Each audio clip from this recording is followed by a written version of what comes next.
Week 15 starts in sleepers. Dave Kluge, we have another dud for Thursday Night Football tonight. You know what? We thought that last week. We thought that last week with the Steelers Patriots, and that one was actually kind of fun. And a bunch of overs were hit. And look at us now. I Los Angeles actually Chargers, Las Vegas Raiders. yeah, yesterday after, or last week after we talked about the game early in the morning, then I dug in and did a little bit more research, and I actually kinda changed my tune a little bit, and I talked about it on a show Thursday afternoon over on the FFPC channels. The over/under was so low for last week's game that historically there had been about 30-something games that had an over/under that low, and 66% of those games actually hit the over. So, kind of changed my tune after you and I recorded, bet the over on that game, and was feeling okay with it. I don't know if I'm willing to bet the over on this one though. This looks like another pretty gross game, but sometimes two bad teams makes for a fun football game. So we'll see. I think because of that, because of just like the overall outlook of this game, there's a lot of really low lines on this in terms of player props, and we're gonna get to that in just a moment with our sleeper picks for the week here. But I mean, this is going to be a really I don't want to call it a snooze fest, but you got no Justin Herbert, no Keenan Allen now. And you've got, I mean, maybe the only storyline here is that Aidan O'Connell is starting for the Raiders, and then he maybe gets benched for Jimmy Garoppolo, and that injects a little bit of life into this game for the Devontae Adams managers. Maybe? Question mark. Would it though? Like, it's not like Devontae Adams was doing that Would well it? with Jimmy Garoppolo. Like, he needs that gunslinging type of quarterback with Aaron Rodgers and Derek Carr, and we saw some ups and downs. He had one really, really big game with Jimmy Garoppolo and a few games of mediocrity. So I don't know if I'm that excited at all. Not to mention Devontae Adams isn't No. 100%. Like, they're not even saying that he's playing for sure. He is expected to play, which is good. And we expect him to be out there, but we might not be getting 100% Devontae Adams. We still don't know about Josh Jacobs tonight as well. So what could be a really fun matchup is just missing a lot of juice. I was explaining to my wife that there's now NFL football on Thursday, Saturday, Sunday, and Monday, and she got all up in arms. She's like, "No, Saturday is college. You told me that. I remember." And then I had no intention of watching this game, so I was just very much of the mindset of like, you know what, I'm not gonna watch on Thursday just for you Like, because I love you. you know what, honey? I'm going to take the Friday game off, and you and I can go out on There a you nice date. go. That's always the classic to pull there. All right, let's take a look at some of the sleeper picks for the game. You can always head on over to the Sleeper app where when you click on these players for tonight's game, you can actually see the various lines that Sleeper has for different stats. Let's jump into these, Dave. I've got 5 of them here. You don't have to take all 5 of these if you're going to go and, put down some sort of a sleeper pick parlay, let's call it. But let's hop into these 5. The first one that I've got here is Easton Stick over 188.5 passing yards. And I mean, we don't really have a whole lot of game logs to go over here for Easton Stick, but I'm usually a fan of taking the over on these very, very low passing marks. It's just so rare that you see quarterbacks run out there and get under 180 passing yards, especially in a game like this where I think they're going to want to try to keep up with whatever the Raiders are doing. Dave, I don't know. Easton Stick, does he inspire any confidence for you if you're the fantasy manager of any of these Chargers skill players? No, but I will take the over at that line. I think it's a safe Okay. enough over. I mean, he Okay. threw for 179 yards last week in a single half of football. Yeah, I mean, sometimes just like we saw last week with Bailey Zappi and Mitch Trubisky both hitting their overs, sometimes the line is so low that you just have to take it. And if we're looking at 188.5, he almost eclipsed that last week in a single half of football. So I'm definitely taking the over there as well. And the next one I've got going on here is Austin Ekeler over 4.5 receptions. 4 of his 5 receptions in the previous game came with Easton Stick at quarterback in the second half, David. You were so thoughtful to look that up for me right here And before we got on air. 5 of his 7 targets. So Easton Stick is a guy who I think is going to lean on Austin Ekeler a little bit in the passing game. This is one where even if the line was at like 5.5, I'd probably still take the over. I think we see a heavy dose of Austin Ekeler in the passing game tonight. That was a good little ipso facto. If he's going to get 5 receptions, he's also going to get XYZ amount of targets. And then let's just take it a step further. Let's take him over 29.5 receiving yards, Austin Ekeler, on this one, because if we're expecting him to go out there and get 5 receptions, 29.5 receiving yards seems pretty doable, Dave. Even if it's just on maybe 2 or 3 receptions. Austin Eckler's a guy that in space, I know he hasn't looked the same running the ball, but in space, I mean, he could still make things happen. Yeah, and it's so tough. Like you don't want to read into a single half of football too much. But like we said, you saw 6 targets and 4 receptions with Easton stick in a single half of football. Obviously, that game gets a little dangerous because are we also going to say that Quentin Johnson is going to catch a 65-yard bomb Right. twice tonight? No, of course not. Probably, maybe. Who knows? But either way, it's tough to read too much into a single half of football. But I think we can deduce that Austin Eckler is probably the best healthy weapon right now for the Los Angeles Chargers, and leaning on him is going to make Easton Stick's job a little bit easier. I loved the outside processing that you just did with your brain. You're like, probably not. Well, maybe. It was very much the did it work for those people from Arrested Development? It's like Of course no, not. but it They could work deluded for us. themselves into thinking, but maybe it'll work for us. What's the next line we've got, Alfredo? Gerald Everett over 28.5 receiving yards.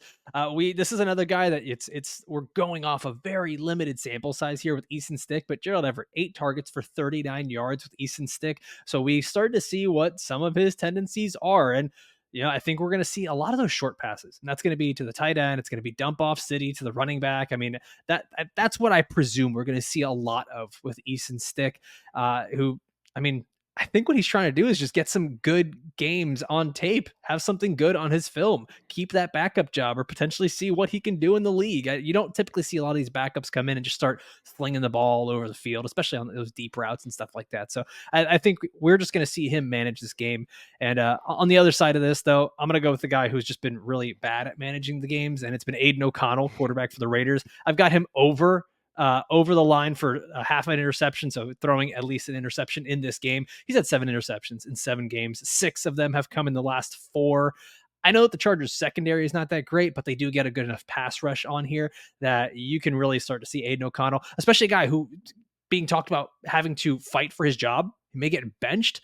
I think he's going to go out there and probably try to force a couple things and try to make a few more plays happen and really try to establish himself as a starter. So I can definitely see him throwing an interception in this game. Yeah, the Chargers have an interception in over half the games that they've played this season. So, we're looking at There it them is. getting, at least over an interception in every other game. And with Aiden O'Connell throwing the ball, I think that tips the scales just a little bit further in that direction. So I am in agreement with all of you, all these picks. I like them all, Alfredo. There we go. We got 5 picks for you on tonight's Thursday Night Football. Head on over to the Sleeper app or click the link in the description of the show, and you can use our code there as well. Now, before we continue on here, I want to remind you guys, Football Guys is finding a way to give back this holiday season, and you should too. From December 11th to December 15th, Football Guys is going to be donating 20% of every new premium subscription sold directly to St. Jude Children's Hospital. This is your chance to get all the same expert insights, tools, and resources that the Football Guys premium subscription offers while supporting an incredible organization. Don't miss this opportunity. Sign up for the Football Guys premium subscription between December 11th and December 15th and help make a difference. Let's show what the fantasy football community can do when we come together. Check out the link in our podcast description below to learn more and get started. Dave, let's jump into the week 15 starts and sleepers of the week. We're going to start off with the running back position. Why don't you hit us with your first running back start of the week? Probably not a super spicy name here, but I just want to tell you that if you got Jaylen Warren going up against Indianapolis, I think you got to start him. The Colts are giving up the 3rd most points to fantasy running backs this year, but more so than just giving up points, they are giving up points through the air. They're giving up the 5th most receiving yards to opposing running backs, and as we've seen from Jaylen Warren, that's where he gets a lot of his work. Colts are also favorites in this matchup, so the Steelers might have to lean on the passing game a little bit more, meaning even more work going Jaylen Warren's way. He's seen 3+ targets in all but one game this year, and he's averaging over 4 targets per game. And on top of that, he's getting going in the rushing game as well. He's averaging almost 11 targets per game over the last 4 weeks since we've seen his usage start to ramp up a little bit. He's in a timeshare with Najee, but I'm not all that concerned about it. I think there's enough for both of these guys to eat. And I actually do prefer Jaylen Both of them. Warren in this. Exactly, both of them. And I How prefer. could you not? How could you not say both of them? How No, did you get to that point, I David? would have snuck it in eventually. But yeah, I think for me, between these two guys, I'm starting both of them, but I'm going to lean on Jaylen Warren because of his pass game upside, his big play upside. So I'm actually starting him ahead of Najee Harris this week. I'm starting him ahead of James Conner, who was a really tough matchup against San Francisco. And I like Keaton Mitchell. We've talked about his growing role a little bit, but I'm starting him ahead of Keaton Mitchell as well. I like that one. I think that we're starting to see the Steelers rushing attack really start to take off. And if you're looking towards which guy might be a little more explosive in this one, Jaylen Warren just tends to be that guy that makes plays for Pittsburgh. I'm going to give you my running back start of the week. I'm going with James Cook, running back for the Buffalo Bills. And listen, this one, I know that a lot of people and a lot of the questions I've gotten has been, James Cook has been good, but he's going up against the Dallas Cowboys. Let me sort of break this down for you because I don't see this as being as volatile as people might think. This is going to be more of the safe play at the running back spot, and especially at the running back 2 spot here in the playoffs. That's kind of what you need. A guy who's just going to give you X amount of points, double digit points, make sure that you're staying in this game. And since Joe Brady's taken over as the offensive coordinator for the Bills, James Cook has been averaging over 4 receptions per game. He has been getting that usage in the passing game. He's been a top 10 fantasy running back in 2 of his last 3, top 24 fantasy running back in each of his last 4 games. And I know running backs have struggled against the Cowboys lately, but if you go back and look at what the trend was for those running backs that struggled to score fantasy points, they weren't targeted at all in the passing game. And I don't think it's not anything that Dallas does particularly well where they take away running backs altogether. It's just the teams and the circumstances in which they had played weren't looking at the running backs. I mean, DeAndre Swift didn't get targeted from Jalen Hurts in that entire game. It was a very weird circumstances. And in this one, I do think that we're going to see a little bit of a shootout back and forth. I honestly think we might see Buffalo, even though they're red hot right now, like I could see them trailing against the Cowboys, who are even hotter. And I can see a lot of those throws underneath to James Cook, who, I mean, he's just become part of the game plan, Dave. I think I might even call him the number 2 weapon on this team right now. Like Stephon Diggs has not really been the same over the last 4 or 5 weeks since Yeah. Joe Brady took over. It just doesn't seem like he's as big of a focal point. So I do think that James Cook becomes really, really vital for the Bills' success this week. Yeah, and you're talking about him in the passing game, and what you didn't even mention is how his role in the red zone has grown as well. Early in the season, Latavius Murray was out touching James Cook in the red zone, and over the last 4 weeks, we've seen that change finally happen, where James Cook is out touching Latavius Murray 2-1 in the red zone. There was that one weird game where Ty Johnson got a lot of red zone work, but that seems like an anomaly. I'm not reading too deeply into that, but right now James Cook is getting the red zone work, the goal line work, and he's getting the passing down work on a good offense. So yeah, I think James Cook is an easy smash start this week, even if it's a perceived difficult matchup. All right, Dave, give us your running back sleeper of the week.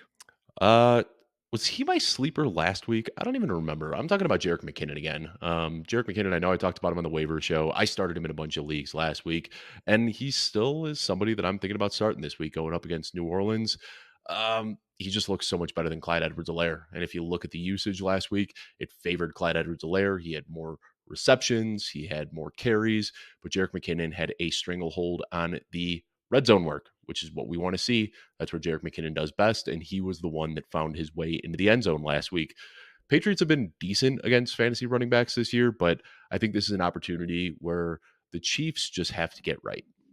They've had some tough matchups and they've had some tough losses this year. This is an opponent that they can beat down and just kind of right the ship on what has been kind of a weird season so far for the Chiefs. And I think they do that by leaning on Jerick McKinnon, who obviously without Isaiah Pacheco, which we're not expecting him to play, is their best running back. So leaning heavily on the narrative here, but I expect a big game from McKinnon in what needs to be a get right game for the Kansas City Chiefs, starting him ahead of Clyde Edwards-Helaire, who I mentioned, starting him ahead of Devin Singletary, who's now in this frustrating timeshare on what could be a pretty bad Houston offense if we start looking at all of these potential injuries. And Tajay Spears, who got going in the passing game last week. Some people might see the matchup against Houston and want to start him, but I'm going Jerick McKinnon above all of those guys this week. Yeah, I like that one. I think that this is one of those things that if we're just going to keep going down the narrative, the Chiefs have been wanting to keep Jerick McKinnon healthy for this stretch of games towards the end of the season. And I think they have the NFL playoffs in mind while we're, focused on our fantasy playoffs here. Now, I still think if Pacheco was I'm going to give healthy, you, Pacheco yep. would be the guy, but Pacheco's not healthy. And if the choice is Pacheco and McKinnon, I'm leaning heavily towards Pacheco. But if the choice is McKinnon or CEH, that's what I'm going to lean towards McKinnon. I'm going to give you my running back sleeper here, and it's Ty Chandler, who it may not seem like a sleeper. This is a guy that was talked about heavily on the waiver wire episode this week. And honestly, he should have been a waiver wire ad each of the last 4 weeks here. He's been a guy that's been getting involved even when Alexander Madison was healthy. Mm. Now the Vikings have no Alexander Madison. Now, what does that mean? right? Because this Vikings offense may not be very good with Nick Mullins under center, but we kind of go back to the same story for a lot of these guys. It's a running back that is getting volume. When a talented player, or at least seemingly talented player, gets volume, they can make fantasy production happen. We even saw that last week with Ezekiel Elliott and the Patriots. And I would hope that we can all kind of learn from our mistakes here and just accept that even if we think the offense might not be good, even if we think that the player himself is just above average, volume kind of controls everything here. And what I will say that we will see with Nick Mullins under center is plenty of checkdowns to the running back Mhm. who, I mean, Ty Chandler has been a guy that he's had 3 receptions in 2 of his last 3 games, going up against the Cincinnati Bengals, who have allowed 4 receptions in 5 of their last 7 games to running backs. And then Nick Mullins, I mentioned this on the waiver wire show. He's got a career rushing total of -3 yards. This is not the same Josh Dobbs Minnesota Vikings offense. This is a guy who's going to try to get the ball out of his hands quick, manage the game, and get that ball to his running back. And we've seen that Cincinnati has allowed running backs to score at least 15 points in 4 of the last 5 games. So I think Ty Chandler is another one of those guys who's a really sneaky RB2 this week, that if you have had these injuries to different players, or maybe you're looking at like a James Conner who's got a really tough matchup, I think I'd be starting Ty Chandler over him. Yeah. I mean, this is a pretty boring show so far. I'm agreeing with you on the sleeper picks, agreeing with you on your starts. You're agreeing with me We on don't my have to fight starts. to have fun, Dave. You don't make the toxic relationship. I like Ty Chandler though. I do. Talked about him, this preseason, all throughout the season. We've seen the role grow. No Alexander Madison makes him a smash start for me as well. And like you said, without Joshua Dobbs there, not only is Nick Mullins going to check down to Ty Chandler more often, but you always worry when they get near the goal line. Is Josh Dobbs just going to tuck the ball and run with it himself? You're not getting that from Nick Mullins. They're going to give the ball to Ty Chandler, who, believe it or not, actually got a rushing touchdown this season before Alexander Madison did. So he has already shown some explosiveness near the goal line. Love that, starting Ty Chandler in a ton of leagues this week. All right, let's move on to the wide receiver position here. Dave, you're giving us a twofer. Both of them. Hashtag both of them at the wide receiver spot. Yeah, we've kind of been wondering all season, like, is it going to be Cooper Kupp? Is it going to be Puka Nacua? Both of them. We're starting both of them this week. I got both these guys, Puka Nacua and Cooper Kupp, inside my top 12. Matthew Stafford looks great. It's as simple as that. I talked early in this season about the touchdown regression. I said, this is just unwarranted what is happening right now to Matthew Stafford. He is throwing the ball a ton. He's racking up a ton of yards, and he just isn't scoring touchdowns. And now all of that regression is hitting. He's got 10 touchdowns in his last 3 weeks. We've seen good weeks from Puka Nacua and Cooper Kupp over the last couple of weeks. And Matthew Stafford has looked good, but really what it comes down to is Washington. They're giving up the most receiving yards to wide receivers of any other defense, and only Philadelphia is giving up more fantasy points to wide receivers than the Washington Commanders. We have seen huge games all season against this terrible Washington secondary. So really simple. Smash start for both wide receivers. Talked about some concern for Cooper Kupp last week and made me eat my words there. There was some concern that Puka Nacua wouldn't be able to get his when Cooper Kupp was back in the lineup. But this is a week where both of them are wide receiver ones for me. Week 1 of the fantasy playoffs. Don't get too cute. Just start both of these guys. Both of them. Both of them. I don't think that I don't think there's been a team that has been such an auto start against passing attacks. I said that horribly, but whenever a passing attack, quarterback, wide receiver, tight end, or a pass catching running back is going against the Washington Commanders, it just feels like an auto start every single week. Maybe I'm teasing something that's coming later. Who knows? Ooh. I'm going to give you my wide receiver start of the week, and I'm back in with Garrett Wilson. I'm back in. As soon as I'm out, they pull me back in, Dave. And Zach Wilson, like, that's my only analysis here. Garrett Wilson and Zach Wilson. It's not great for the Jets. It's not great for real football, but it's pretty solid for fantasy football. Not as good as we all wanted it to be with Aaron Rodgers, but let me read to you the average stat line for Garrett Wilson with Zach Wilson this season. 6 receptions on 10.5 targets for 69 yards. Nice. So this is a guy that each week is basically guaranteed to give you around 12 fantasy points in PPR at minimum. If he scores a touchdown, we're looking at a guy who's giving you monster production. And if the receptions are going over that, I mean, especially in a game script like this, where the Jets are going up against the Miami Dolphins, where I do say normally these AFC East matchups are a bit of a slugfest and it gets like really slowed down and it turns into a bit more of a running type game. The Dolphins have a ton of injuries on offense and defense. And I don't think that this is going to be one of those where you're going to see them take a commanding lead and sort of just, take over like they did in the previous week against the Jets. I think this one's going to actually go pretty back and forth. And we could see one of those shootouts back and forth where Zach Wilson, I mean, he's got that gunslinger mentality now where he's like, what's the worst that could happen? They bench me again. Cool. I dig it, Zach. I'm with you, dude. Like, just keep targeting Garrett Wilson. And for me, I really like Garrett Wilson this week. We saw what DeAndre Hopkins was able to do last week with Will Levis against this Miami Dolphins Mhm. secondary. So Garrett Wilson to me becomes an easy wide receiver to start this week. Zach Wilson, AFC Player of the Week. How about it? Yeah, I think he's just at that point where he's playing.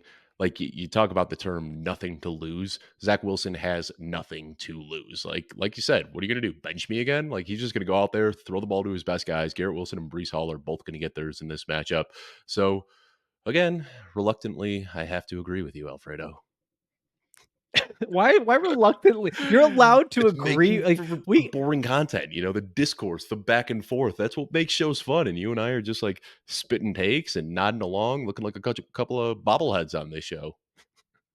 this is not your grandfather's sports TV and media. Okay, we don't have to fight all the time to have fun here, David. So am I Now Skip now you now, Bayless and now you you're upset me. Stephen A. Smith, or do I have that flip flop? Which one of us is Skip and which one of us is Stephen A?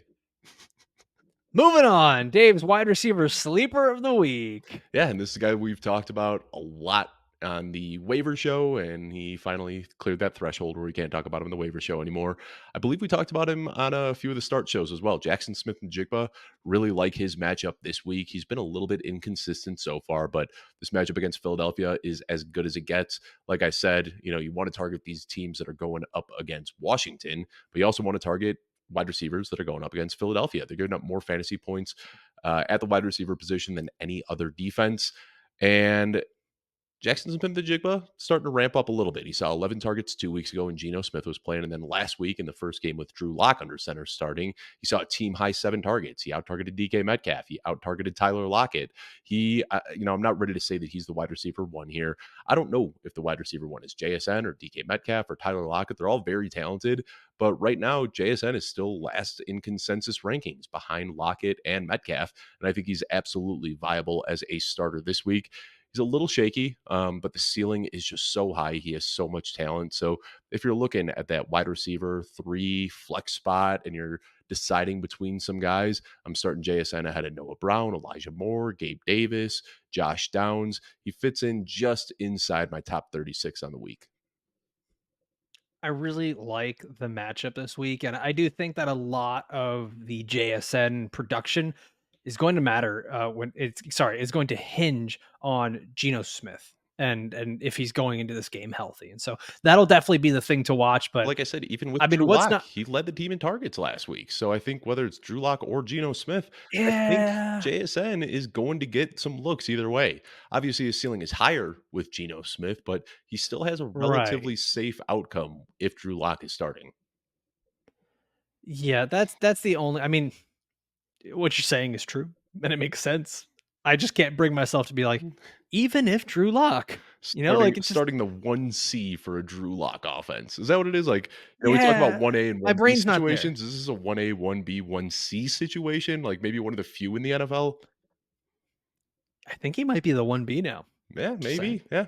Yeah. Just saying. I Yeah. think he's there. All right. I'm going to give you my wide receiver sleeper, and it's another rookie who has seen his role increase. It's a guy who I think he might also be the 1B on his team. And with Christian Watson out, Jayden Reed has become the 1A. He's the He top might be target the on this he team. And might be the RB1 on this team. at this point, yeah, man. I mean, we just keep seeing that the Packers are willing to use him and utilize him in creative ways here. It's not just, hey, go run routes and catch passes. He's getting touches in the running game, and it was actually really frustrating last week because I had the over on his receiving yards, and they just kept handing him the ball, and he kept scoring in other ways. And I was like, well, that's not helpful. I mean, go Packers and all that, but it was actually really impressive. Last week, 12 touches, puts up a fantastic performance. This week, going up against the Tampa Bay Buccaneers, who are allowing the third most fantasy points to wide receivers. They just gave up 172 yards receiving to Drake London. I know these are different players stylistically, but we've seen that Jayden Reed's going to produce no matter what. He's had 12 fantasy points or more in 4 of his last 5 games. And I believe it was last week. I wish I would have put this number in front of me, Dave. Do you remember how many targets he had last week? It was something ridiculous of like 12, I 11 think. targets, 8 reception. Yeah, I can't Yeah, it remember off was the top of my double head. digit targets double-digit targets for like 8 or 9 receptions, and then only about 20 something yards or 32 yards. It was very weird. I don't imagine that we see that again. Jayden Reed is a guy that you can fire up in your lineups with confidence this week. Now we're recording early on Wednesday, so we don't have the Thursday practice report yet. But have you seen the practice report, the injury report for the Tampa Bay Buccaneers yesterday? Carlton Davis did not practice. William Golston did not practice. Ryan Neal did not practice. Vita Vea did not practice. Devin White did not practice. This Tampa Bay Oof. defense is beat up right now. So yeah, I'm up for starting anybody going up against this banged up defense. All right, let's finish this off here and get to the quarterback position. Before we do that, I just want to mention we're not going to do tight ends this week Yeah. because you and I both agreed. If you have a tight end that you've been just start that one. Start the one that you have. There's like That's it. there's like 15 viable starters this week. Like Yeah. if you Yeah. don't have Just one of pick those one. guys, I was trying Alfredo like for the sake of content and for the sake of entertainment. I was spending like 40 minutes trying to devise some sort of argument for starting Logan Thomas, and I just said I can't do this. I have a headache. You know who the startable tight ends are? Start them.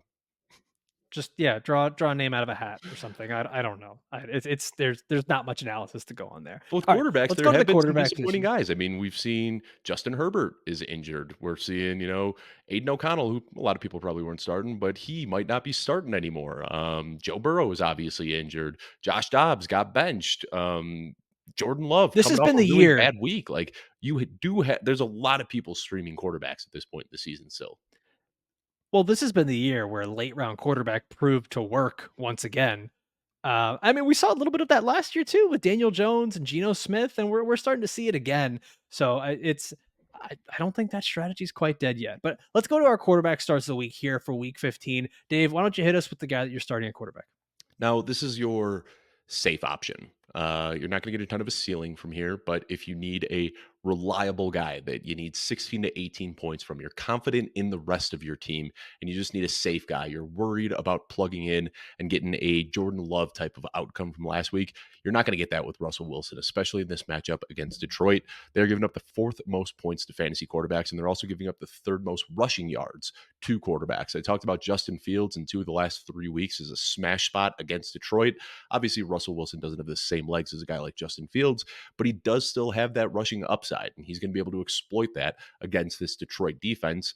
Like I said, not a huge ceiling here, but Russ has given you a 14.5 point floor since week 8. Like I said, there's no Justin Herbert, there's no CJ Stroud. Josh Dobbs is benched now. Some people are feeling shaky about Jordan Love after last week's game. So a lot of fantasy managers are in a position where they're scrambling in week 15. And I just think that he makes for a relatively safe option you can plug into your lineup. So starting him ahead of, you're going to hate this, Alfredo, starting him ahead of Tua Tagovailoa this week. Is that I crazy don't. in this matchup against the Jets? I mean, the Jets have been good.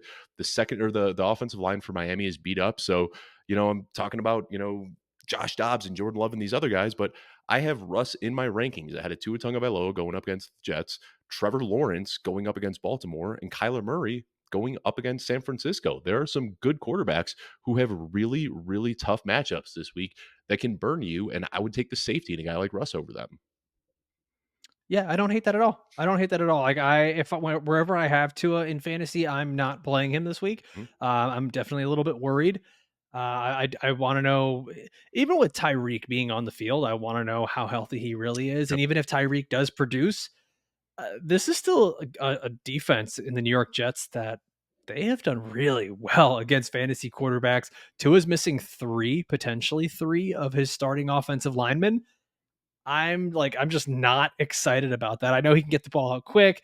I know you never really want to bet against players that are so talented on like Mhm. this Miami Dolphins offense, but Listen, man, I think this is going to become a very different game. I struggle to have faith in Tua Tagovailoa this week. So let me throw two other names out there that I'm really Yeah. struggling when it comes to kind of my quarterback rankings this week. Jordan Love going up against Tampa Bay. We talked about how they have a banged up defense. Sam Howell going up Yep. against the Rams, who haven't had a terrible defense.